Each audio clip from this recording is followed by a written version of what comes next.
Titan est la plus grande lune de la géante gazeuse Saturne. Pendant longtemps, cette lune, qui fait environ 2 fois la taille de notre lune terrestre, a été considérée comme le candidat le plus prometteur pour la vie extraterrestre dans le système solaire. Des mesures de l'atmosphère de Titan ont été effectuées, entre autres à l'aide du télescope spatial Hubble. Elles ont révélé des traces de gaz indiquant la présence de composés organiques. La déception a d'abord été grande lorsqu'on a appris, après la mission Cassini-Huygens, que de nombreux lacs de Titan n'étaient probablement pas constitués d'eau, mais de méthane liquide. Mais les montagnes russes turbulentes de l'existence ou non de la vie sur Titan se sont poursuivies. Les chercheurs ont trouvé des preuves convaincantes de l'existence de formes de vie basées sur le méthane sur Titan. Découvrez dans cette vidéo comment ce passionnant thriller cosmologique s'est finalement terminé et quelle forme de vie la NASA a trouvé sur Titan.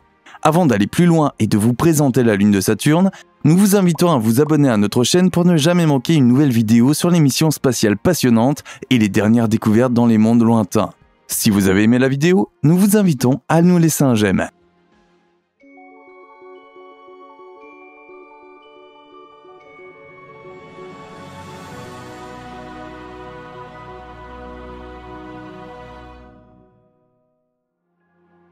Titan, la lune de Saturne.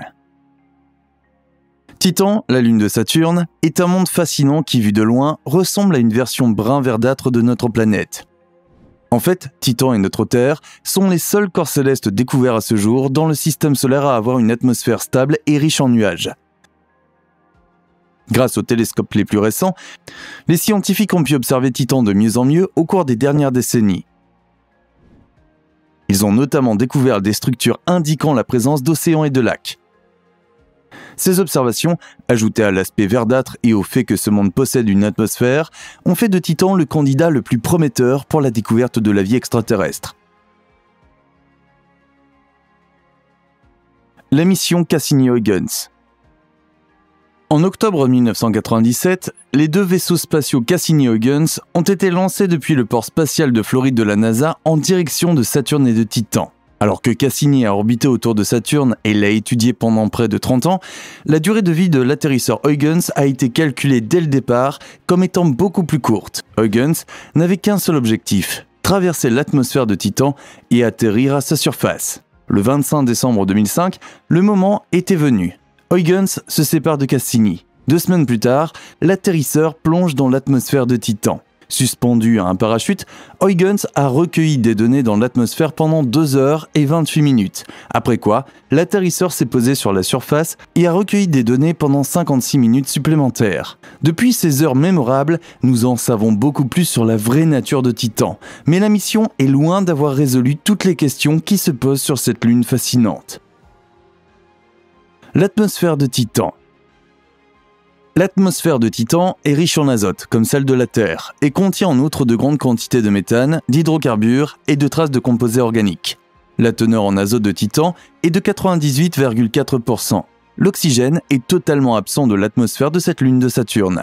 Le méthane est prédominant dans les couches supérieures de l'atmosphère en raison de sa faible densité. De nombreux composés organiques comme l'éthane, le propane, l'éthine et le cyanure d'hydrogène ont été découverts. En outre, Huygens a pu détecter des traces d'hélium, de dioxyde de carbone et d'eau. Bien que l'azote joue un rôle majeur dans les cycles terrestres qui rendent la vie organique possible, les atmosphères de Titan et de notre Terre diffèrent considérablement par le fait qu'il n'y a pas d'oxygène sur Titan. Qu'a trouvé Huygens à la surface de Titan? Huygens a été la première sonde à se poser sur une lune qui n'était pas une lune terrestre. Les lunes des géantes gazeuses Saturne et Jupiter n'ont pas suscité le plus grand intérêt de la NASA ou d'autres agences spatiales au début. Ce n'est que lorsque l'on a appris que Titan ressemblait étrangement à la Terre que l'intérêt international s'est accru. Depuis, les sondes et les télescopes ont découvert de nombreuses autres lunes autour des géantes gazeuses, qui présentent des conditions de surface uniques, du volcanisme et des traces d'eau. Contrairement aux géantes gazeuses, qui sont elles-mêmes à peine composées de matériaux solides, les lunes de ces planètes sont des mondes rocheux, tout comme notre Terre. Lorsque Huygens s'est posé sur Titan, un paysage rougeâtre et accidenté de roches et de falaises est apparu, ainsi que des traces de côtes. Les mesures effectuées par Hubble et Cassini ont confirmé la présence d'un océan sur Titan. La surface de Titan est d'une couleur brun foncé rougeâtre due à des dépôts de matière organique.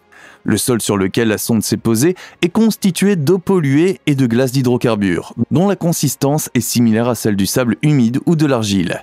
Huygens a pu détecter des dépôts mineurs de méthane piégés dans le sol peu après l'atterrissage. Soit la chaleur et le poids de la sonde ont dégelé le sol, libérant le méthane, soit le méthane ascendant fait partie des cycles naturels des gaz et des liquides de Titan. Tout comme la vapeur d'eau s'élève du sol ou des étendues d'eau sur Terre, puis forme des nuages, et l'eau retombe sur le sol sous forme de pluie, des cycles de méthane pourraient exister sur Titan. L'analyse des données fournies par Huygens et Cassini a permis de mettre en évidence que les lacs de Titan sont en fait remplis de méthane liquide plutôt que d'eau liquide. Le méthane est un gaz incolore que l'on trouve sur Terre sous forme de gaz naturel et de biogaz, entre autres, et qui est utilisé comme source d'énergie. Dans la nature, les marécages et les forêts peuvent produire de grandes quantités de méthane. Le méthane produit par l'homme provient du riz cultivé dans les décharges et du tube digestif du bétail. Le méthane, tout comme le dioxyde de carbone, l'oxyde nitreux et les CFC, est l'un des gaz à effet de serre à longue durée de vie et joue un rôle majeur dans l'effet de serre provoqué par l'homme sur la Terre. Tout cela plaide-t-il finalement contre la vie sur Titan ? La déception a d'abord été grande. Sur Terre, de nombreux scientifiques avaient imaginé qu'il pouvait y avoir une vie basée sur le méthane. Mais très vite, d'autres voix se sont élevées, affirmant que c'était exactement ce qui était possible. Avec notre vision très limitée de l'univers et de tous ces phénomènes fantastiques, comment pourrions-nous être sûrs qu'il n'existe pas quelque part des espèces dont les organismes fonctionnent avec du méthane au lieu de l'eau et qui peuvent respirer de l'azote pur au lieu de l'oxygène ? Les opposants à la théorie selon laquelle il doit y avoir au moins des formes de vie primitives, telles que des bactéries ou des algues sur Titan, aiment parfois faire valoir que Saturne et Titan se trouvent loin de la zone habitable de la Terre. La planète et sa Lune reçoivent beaucoup moins de lumière solaire que la Terre, Vénus ou Mars. Mais cette circonstance et la température moyenne très basse de moins 180 degrés Celsius à la surface de Titan ne s'opposent pas nécessairement au développement de la vie. Des formes de vie complexes, tels que les poissons et les mollusques, existent également sur Terre, loin de la lumière du soleil et de la chaleur. Dans la fosse des Mariannes, dans les profondeurs de la mer, à 9 km sous la surface de l'eau, vivent des créatures complexes telles que des mollusques et des poissons qui n'ont jamais reçu le moindre rayon de soleil. Des bactéries ont été trouvées au pôle, et une variété de champignons, de lichens et de créatures simples vivent dans des grottes isolées glaciales. Ici aussi, il faut donc être prudent lorsque l'on affirme que la vie n'est possible que grâce à la lumière, à la chaleur ou à l'oxygène. Mais qu'en est-il du fait que Titan ne possède pas de champ magnétique propre ? Cela pourrait-il expliquer qu'il n'y ait finalement pas de vie sur la Lune de Saturne ? Non, pas nécessairement, répondent certains chercheurs optimistes. Cette circonstance fait que l'atmosphère de la Lune est exposée presque sans protection au vent solaire, en particulier dans les couches extérieures. Mais les valeurs accrues des rayons UV et du rayonnement cosmique général ne s'opposent pas nécessairement au développement de la vie. Il y a suffisamment d'exemples sur la Terre. En effet, on y trouve également des êtres vivants et des algues qui s'accommodent parfaitement des valeurs extrêmes d'UV. La vie dans des conditions extrêmes est donc tout à fait possible. Les chercheurs ont donc continué à chercher des traces de vie sur Titan et les ont trouvées. Les eaux inhabituelles de Titan. Après la mission Huygens, il est apparu clairement que les quelques 300 lacs découverts à ce jour à la surface de Titan étaient très probablement remplis de méthane liquide, et non d'eau. Le méthane devient liquide à la surface de la Lune en raison d'une pression supérieure d'environ 50%.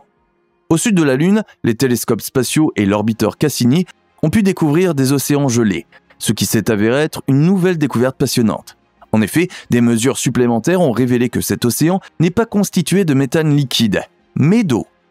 Les chercheurs soupçonnent même la présence d'eau liquide sous une épaisse couche de glace à des températures avoisinant le 0 degré. Si cette découverte est confirmée, il devrait être pratiquement certain que cet océan d'eau contient une forme de vie ou un précurseur, comme des bactéries ou des organismes unicellulaires. Il est actuellement prévu d'envoyer une autre sonde sur Titan. Pour prélever des échantillons d'eau, une foreuse devrait percer l'épaisse couche de glace et descendre une jauge dans les profondeurs des océans de Titan. Des projets de construction de telles foreuses sont déjà en cours. Des ingénieurs allemands développent dans l'Arctique, entre autres, des foreuses très performantes qui seront utilisées pour percer les couches de glace de Titan et de la lune glacée de Jupiter, Encelade, lors de prochaines missions spatiales.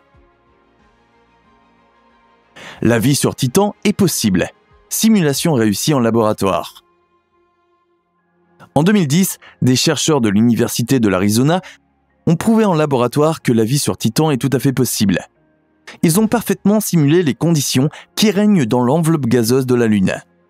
Dans un mélange d'azote, de méthane et de monoxyde de carbone, correspondant exactement à la composition de l'atmosphère de Titan, les scientifiques ont pu produire des acides aminés, même sous l'influence d'un rayonnement radio accru. Les acides aminés glycine et alanine sont considérés comme les éléments de base des protéines terrestres et donc de la vie organique. Dans cette expérience, les deux acides aminés ont été produits sans aucune présence d'eau. Cela prouve que la vie est absolument possible dans des conditions qu'offre Titan. Au cours d'une expérience prolongée, les 5 composants de base de notre ADN, cytosine, adénine, thymine, guanine et uracile, ont même été formés dans des conditions similaires à Titan. Que signifierait cette découverte pour nous? La vie sur Titan est très probablement possible et présente. Ce n'est qu'une question de temps avant que nos sondes ou nos vols spatiaux n'atteignent le stade où des installations de recherche plus complexes pourront se rendre sur des lunes comme Titan. Une sonde comme Huygens ne peut explorer qu'une très petite partie d'un corps céleste et renvoyer des données. Nous ne savons pas à quoi ressemblent les lacs de Titan, ni ceux qui se trouvent sous les couches de glace supposées, ni ceux qui se trouvent sous la surface de Titan. Il est tout à fait concevable que dans les grottes situées sous la surface se trouvent des êtres vivants tels que des organismes unicellulaires, des bactéries ou de simples champignons et lichens. En outre, il est possible que des formes de vie plus complexes aient existé sur Titan. Il a été démontré que la Lune a perdu complètement son atmosphère à plusieurs reprises. En cas de changement climatique dramatique, comme ce fut le cas sur Terre avec l'impact de la comète qui a anéanti les dinosaures, ces formes de vie auraient pu disparaître ou migrer dans le sous-sol. Nous pouvons donc être curieux des résultats de recherche qui nous fourniront des preuves supplémentaires de la vie sur Titan dans un avenir proche. Trouver seulement des bactéries ou des champignons serait décevant pour tous ceux qui souhaitent voir un véritable extraterrestre ou un habitant d'une autre planète ou d'une autre lune ressemblant à un être humain.